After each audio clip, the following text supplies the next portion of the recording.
ஹர ஹர சங்கர ஜய ஜய சங்கர ஹர ஹர சங்கர ஜய ஜய. பெரியவா சதாராவில் இருந்தபோது பம்பாயிலிருந்து பாலசுப்பிரமணியம் என்பவர் ஒரு சிறு கூட்டத்தாருடன் அவரை தரிசிக்க வந்தார்.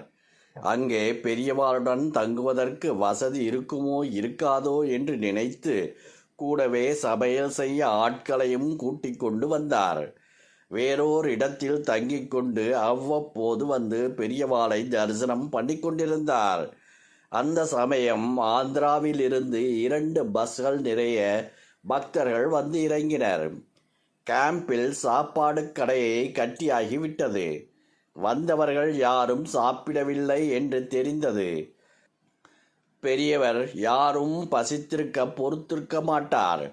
பம்பாயிலிருந்து வந்த பாலசுப்பிரமணியம் இருந்த இடத்துக்கு எல்லோரையும் சாப்பிட்டு வரும்படி அனுப்பிவிட்டார்.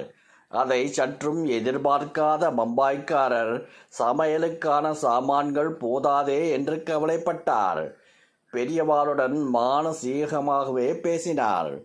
எனக்கு என்ன செய்வதென்று தெரியவில்லை, நீங்கள்தான் வழிகாட்ட வேண்டும் என்று பிரார்த்தித்தார். சமைத்ததில் கொஞ்சம் மீதம் இருந்தது. துணிவை வரவழைத்து கொண்டு வந்த எல்லோருக்கும் இலை போட்டு அதை நிரவி வைத்தார். என்ன ஆச்சரியம்! வந்தவர்கள் அனைவரும் வயிறு நிறைந்து வாழ்த்திவிட்டு போனார்கள். அன்று திரௌபதியின் பாத்திரத்தில் ஒட்டியிருந்த ஒரு பருக்கையை வாயில் போட்டுக்கொண்டு கிருஷ்ண பரமாத்மா துர்வாசரின் பரிவாரம் முழுவதையும் வயிறு நிறைந்து போகும்படி செய்யவில்லையா? வேறொரு விதமாக சொல்வதானால் பாலசுப்பிரமணிய ஐயரின் பாத்திரங்கள் எல்லாம் அன்று அக்ஷய பாத்திரங்கள் ஆகிவிட்டன.